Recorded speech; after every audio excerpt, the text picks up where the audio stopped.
नमस्ते प्रणाम। मैं पंखुड़ी आचार्य आज आप लोगों को मैं बता रही हूँ कि ठंड का मौसम आ गया है और ठंड के मौसम में अक्सर लोगों को साँझ बत्ती जलाने में और पूजा करने में दिक्कतें उत्पन्न होती। तो ऐसी परिस्थितियों में क्या करना चाहिए? ठंड के मौसम है, खाना तो चाहिए और साथ ही साथ आपको पहनना भी चाहिए, घर की साफ़ सफाई भी चाहिए। तो आप लोग पूजा करने के समय ये क्यों सोचते हो कि ठंडा आ रहा है तो पूजा करने में कठिनाई होगी? हर काम अनिवार्य है तो पूजा भी अनिवार्य है और पूजा करना अति उत्तम होता है। इसीलिए आप लोगों को मैं बता दूं कि ठंड के मौसम में आप अगर नहीं स्नान करते हो तो बिना स्नान किए हुए भी पूजा कर सकते हो। अगर संभव है तो आप लोग स्नान करके भी पूजा कीजिएगा तो अति उत्तम होता है। लेकिन अगर आप असमंजस हैं और आप पूजा नहीं करना चाहते हैं तो मैं आप लोगों को बता देती हूँ जो जल शुद्धि का मंत्र जो होता है, ओम आ पवित्र पवित्र वा सर्वावतंगतोपि वा जैसे पुंडरीकाक्ष पुनातु गंगा सवा हजा पुनाति गंगा विष्णु विष्णु हरि हरि। इस मंत्र का जो जाप होता है, पुंडरी यानी विष्णु, राम, कृष्ण, ये सब देवता हैं जो शरीर को शुद्धि करने के समय इस मंत्र का जाप किया जाता है। और जल शुद्धि करने का मंत्र है ओम गंगे च जमुने चैव गोदावरी च सरस्वती नर्मदा सिंधु कावेरी जलेस्मिनी सन्निधिं कुरु। हाथ में जल लीजिए और जल में उसको हाथ में ऐसे लेना है और ओम गंगे च जमुने चैव गोदावरी च सरस्वती नर्मदा सिंधु कावेरी जलेस्मिनी सन्निधिं कुरु। इस मंत्र को पढ़ते हुए जल जो हाथ में जल होगा उस लोटे के जल में डाल दीजिएगा तो आपका ये जल शुद्धि हो गया। और शरीर शुद्धि उसी जल में से आप लीजिए। ओम आप पवित्रो पवित्रो वा सर्वावतंगतोपि जैसे गंगा विष्णु विष्णु हरि हरि।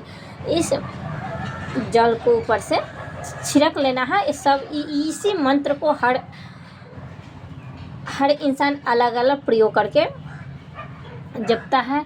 तो ये पुंडरी जो है वो राम, कृष्ण और विष्णु हैं। तो ये अगर आप बिना स्नान किए हुए अगर आप पूजा करना चाहते हो तो अपने अंदर आत्मा में ये बैठा लीजिए, एकदम से बैठा लीजिए कि मेरे अंदर माता लक्ष्मी, विष्णु भगवान, पंच देवता सभी मेरे आत्मा में विराजमान है। और ये करते हुए आप कोई अगर शौच से आए हुए हैं, बाथरूम से आए हुए हैं तो वो वाला कपड़ा आप बदल दीजिए, दूसरे कपड़ा पहन लीजिए और आराम से पूजा आप कर सकते हैं। क्योंकि ये जो शरीर जो है ना गंदगियों से भरा है। अब बात समझ रहे हैं? ये शरीर जो है सो गंदगियों से भरा है। किसको किसको आप साफ करेंगे? शरीर सिर्फ स्नान कर लेने से, नए वस्त्र पहन लेने से शरीर शुद्धि नहीं होता। मंत्र जाप कर लेने से शरीर शुद्धि नहीं होता। अंदर आत्मा को शुद्ध करना, अंदर आत्मा में भगवान विष्णु को पाना, श्री राम को पाना, श्री कृष्ण को पाना, राधा वल्लभ को पाना, ये हमारी अंदर आत्माएं हैं। जो ये अंदर आत्मा में जिसके भी अंदर आत्मा में वास है वो ऑटोमेटिक है कि वो शुद्ध है। क्योंकि यही आत्मा और यही मन हमको गलत रास्ते पर ले जाता है। एक बात आप लोगों को मैं बता दूं कि जब भी आपका राहु खराब होगा, बात समझ रहे हैं, जब भी आपका राहु खराब होगा तो आपको गलत डायरेक्शन में ले जाएगा। यानी आप किसी से लड़ाई झगड़ा करवाएगा या आपको मन को कहीं और खींच कर ले जाएगा। तो इसीलिए आप लोग राहु का भी शन्यो देवी रविष्टे आपो वन्तु प्रीत्या शन्यो रवि सर्वसिद्धोम संग शनिचराय नमः। इस मंत्र में सभी ग्रह आ जाते हैं। तो इस मंत्र का सब दिन अगर संभव है तो आप जाप कर ही सकते हैं, नहीं संभव है तो आप अपने मन को, अपने आत्मा को एकत्रित रखिए। दुनिया में अन्य तरह के लोग हैं, अन्य तरह की परिस्थितियां हैं, अन्य तरह की बातें हैं। अगर इनको लेकर आप चलोगे तो मन भटक जाएगा। इसीलिए मन को अगर शांत करना है तो अंदर आत्मा में किसी न किसी देवी या देवता का वास करवाना आपका कर्तव्य बनता है। और ये अगर आप नहीं भी नहा रहे हैं, नहीं भी स्नान कर रहे हैं, तो अंदर आप आत्मा में आप अपने विष्णु भगवान राम कोई भी ज़्यादा करके कोशिश कीजिए कि विष्णु भगवान मेरे अंदर में बैठे हुए हैं, मुझे किसी चीज़ की कमी नहीं है। ये सोचते हुए अगर आप पूजा करेंगे, अब नहाए तो भी नहीं नहाए तो भी कोई फ़र्क नहीं पड़ता है, क्योंकि शरीर के अंदर बहुत सी गंदगी है। किन किन गंदगियों को आप साफ़ करेंगे? एक ही गंदगी है, मन। मन की गंदगी, अगर मन मैली है तो सब कुछ मैली है, मन साफ़ है तो सब कुछ साफ़ है। हमारे सनातन धर्म में बड़े बुजुर्ग कहते हैं, मन है चंगा तो कठौती में गंगा। मन अगर साफ़ है तो आप गंगा तीर्थ स्नान करने मत जाइए। आप मेरे वीडियो में देखिएगा, हम एक टॉप में वस्त्र पहन करके, और जो बहुत सालों बाद ये प्रयागराज का जो मेला लगा था, हम लोग नहीं गए थे घूमने, क्या ज़रूरत लगा हुआ सुनने। मेरा मन साफ़ है, हम कहीं नहीं जाएंगे और कहीं नहीं आएंगे, क्योंकि ये मन ही सब कुछ कराता है। तो आप देखिएगा, मैं टॉप में बैठ कर के ऑलरेडी मैं सर से स्नान कर रही हूँ। ऐसी वीडियो हमने यूट्यूब पर डाली है, इसी चैनल पर आप देख सकते हैं।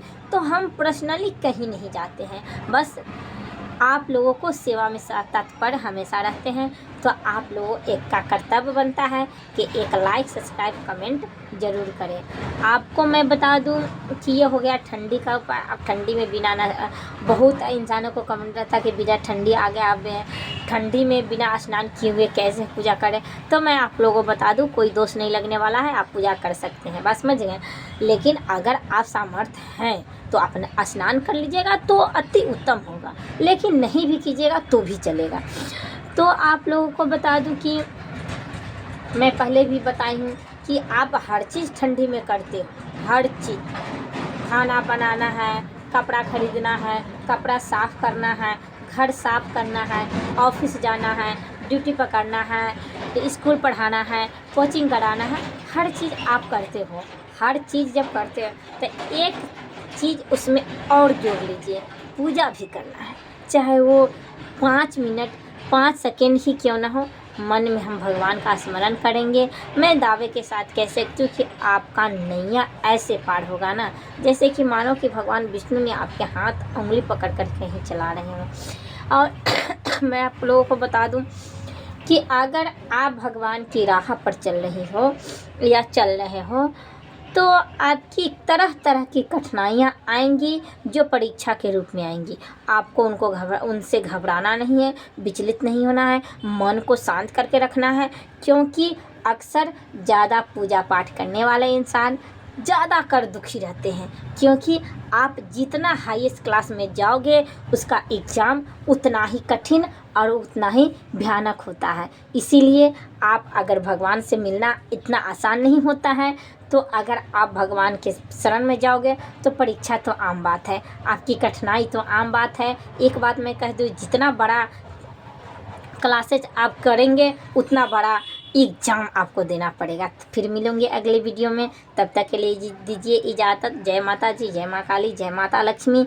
आप लोग माँ काली के चरणों में आप एक लाइक सब्सक्राइब कमेंट करना ना भूलें।